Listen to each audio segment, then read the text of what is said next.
today's show, we got a weekly recap to do with the head coach of the Crane Pirates, Coach Bryan Harmon, recapping their games from the past week. The Pirates went up to Morrisville and they had an 8-2 win over Wablo. Then the Pirates lost to the Morrisville Panthers by a score of 8-6. The Pirates came back home on Tuesday and played a conference rival of Billings and defeated Billings by a score of 8-7 on a walk-off. Pirates stayed at home and they took on Hurley, which that game was suspended in the bottom of the fourth inning, with Crane leading Hurley by a score of 13-2. Then the Pirates went to Sparta up in Christian County and defeated Sparta by a score of 16-6. Then the Pirates came home to play Mansfield and Galena, and they won those two games by a score of 7-6 over Mansfield on another walk-off and defeated Galena by a score of 6-2. So, Coach Harmon, what was the strategy going into the games against Wablo, Morrisville, Billings, as well as Hurley, Sparta, Mansfield, and Galena?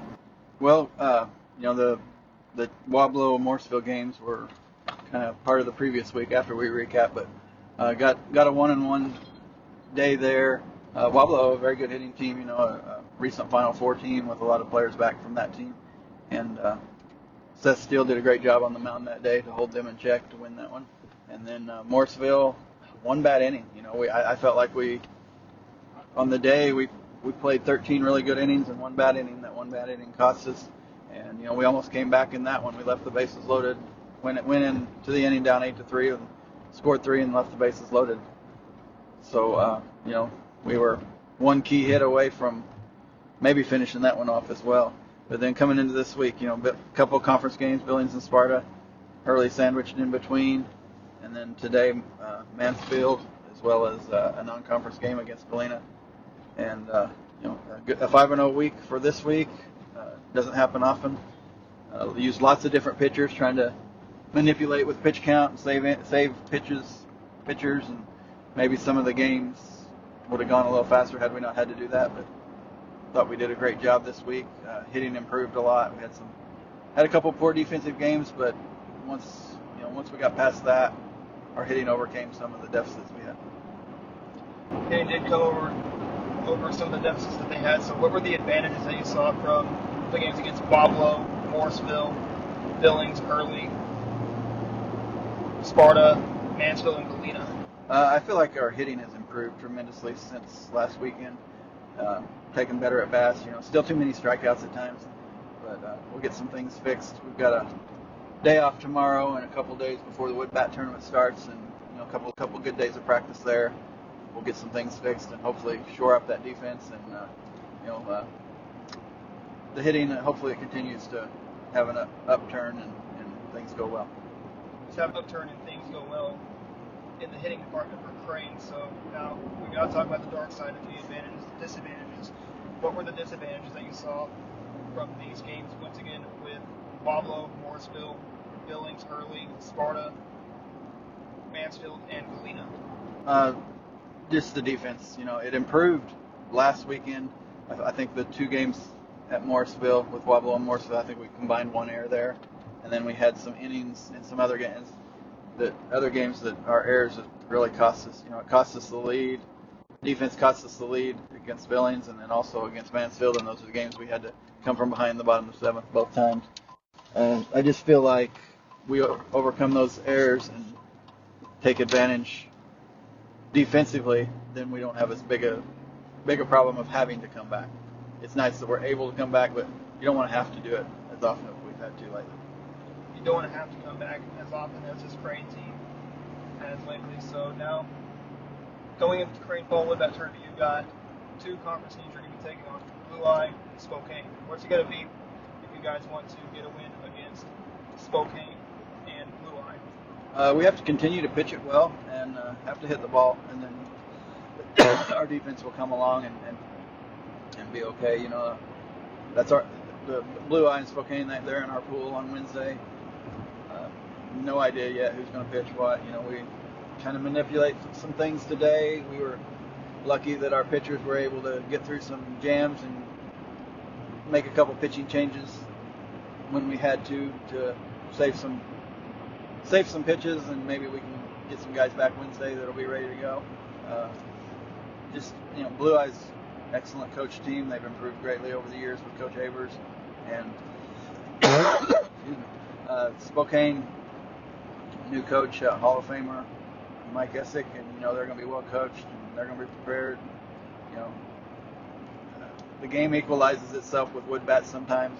The favored team does not always have the advantage because the wood bats do kind of make some things change. So we've just got to do what we can do, and we only control what our effort and everything. And once we're able to do that, I feel good about our chances. You feel good about your chances. Now, talking about the Crane Fall Wood Bat Tournament, you guys have never won your Crane Fall Wood Bat Tournament. I think you've been to the championship maybe just once, and you guys lost the Yes. And you guys switched from aluminum bats to wood bats. So today was your last game to have aluminum bats. So what's the difference between wood bats and aluminum bats, except for like the sound that it hits off the bat? Well, sweet spot. Wood bats got a lot smaller sweet spot, and the aluminum bats are a little more forgiving. You make a great pitch against a wood bat, you might saw that bat off. You make a great pitch against an aluminum bat, sometimes they may fight that ball off that loops into the outfield for a hit. You just, it's a different game. A lot of times once you get some of the better matchups, you get a lot of low-scoring games because of the wood bats. And those are always fun to watch and fun to coach. And it's just, something we started 12, 13 years ago, and teams like it.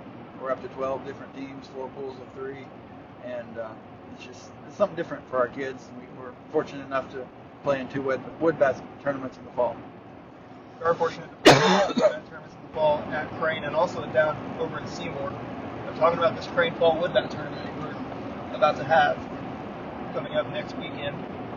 There is going to be teams that are going to be traveling quite a bit of miles, because we got Conway that is over towards Lebanon. You got Hartville is between Mansfield and Lebanon. You got teams coming from the west, so it's going to be a lot of miles. Conway and Hartville traveling the furthest miles, I believe.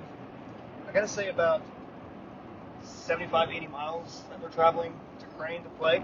So with that distance, and also can't forget about Morrisville, about 50 miles away from Crane. So it's a big distance, because you got one team along I-44, you got one between 60 and I-44, you got one north of I-44, and you got the other teams south of 60 and 44. So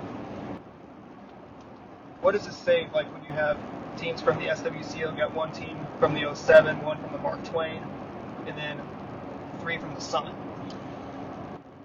Yeah, we spread it out over the years. It started out as a 4-team tournament with metal bats. We're able to move it to 8, and then started the wood bats shortly after that. And then had a couple of teams want it in, and I told them, 10's not ideal tournament size, 12 is not bad. I told those 2 teams that if you can find 2 more teams, we'll bump to 12. And we were able to do that.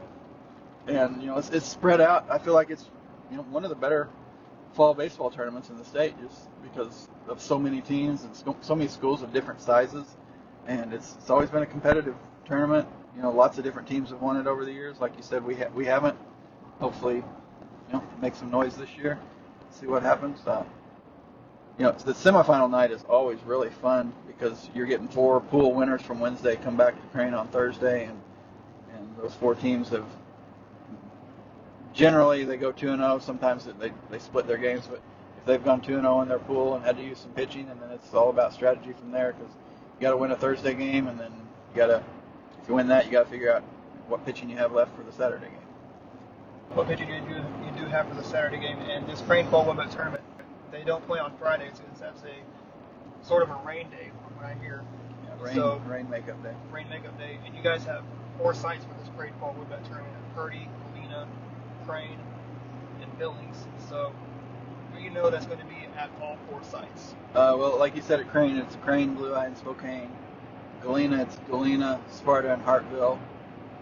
Hartville had been in Galena in the past, or had been at Crane in the past, and Blue Eye had been at Galena. We made a switch there. And then at Billings, it's Billings, Conway, and Morrisville. And at Purdy, it's Purdy, Wheaton, and Hurley. And that one, Morrisville and Hurley made the switch between those 2 from the past. We try to move it around, like, some teams, say, oh, what are you doing loading up our pool? And I always make the point, hey, we've been with Hartville the last 2 years and been fortunate enough to win our pool, but I don't stack it in our favor or anybody's favor. We just try to keep it balanced, and we do keep travel in mind. Not going to try not to send Hartville or Conway all the way to Purdy or anything like that, but Crane, Billings, and Galena are all pretty, all within 10, 12 miles of each other, and so we can flip-flop teams there and be successful. Just flip-flop teams there and just be successful in each of these 4 pools. Purdy being the furthest away, about 20 miles away from Crane, and then Galena, Crane, and Billings about 10 or 15 miles apart from each other. Mm-hmm. And so now you got to talk about the players of the week. Who would be your players of the week that you think shined out on this Crane diamond? Oh, wow. A lot of them. On the mound, I'd have to say Coy Esri.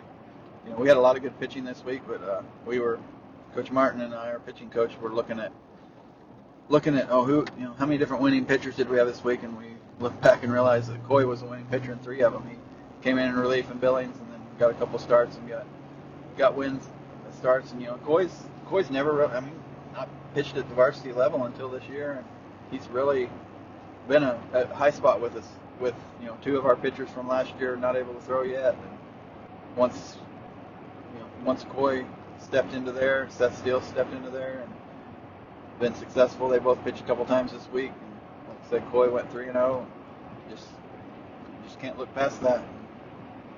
I would say that, and we just have a lot of hitters that did a good job this week. Isaiah Smith had a home run yesterday and a triple, and had some hits today. Our lineup at times can be deep enough that when someone struggles, 2 or 3 guys struggle, the rest of them can pick them up. And Wyatt Howard hit well last night, struggled in the first game today, hit better the second game. And baseball is just one of those games where you got to ride out the hot hitter and make things work from there. Make things work from there. Baseball is a strategic game on the field. You can also be irritating to play. And so, if there are words to say to all 5 of those coaches that you've played, what would be your words to all those coaches that you've played? Oh, just a great group of coaches. Coach Craig at Billings does a great job. Coach Willis is back in it at Sparta after being out of it for a few years, and he hasn't missed a beat. Coach Slauson, a great young coach at Hurley, and he's done tremendous things there. And then the guys today, Coach Garrison, he and I have had the rivalry over the years when he was at Hartville, and same now that he's at Mansfield. And then Coach McGowan, a legend in his own, at Galena. It's just, we faced a lot of good coaches this week, and good luck to the rest of their seasons and the rest of the way, except for when they're playing Crane. And just always a pleasure to compete against guys like that. It's always a pleasure to compete against guys like that. And that will end our show for today. We hope you enjoyed our show. We hope you enjoyed us sitting down with the head coach of the Crane Pirates, Coach Bryan Harmon. If you'd like to stay connected with the Crane Pirates through their social media, be sure to like them on Facebook. Also follow them on Twitter and Instagram.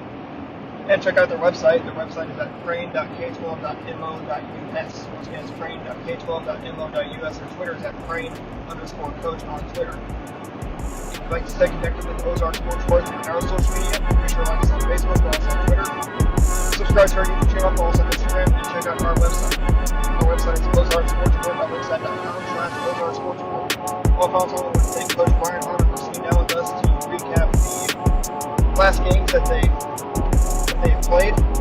Well, I'm Adam Smith from the Ozarks Sports Report saying, have a good day, everybody.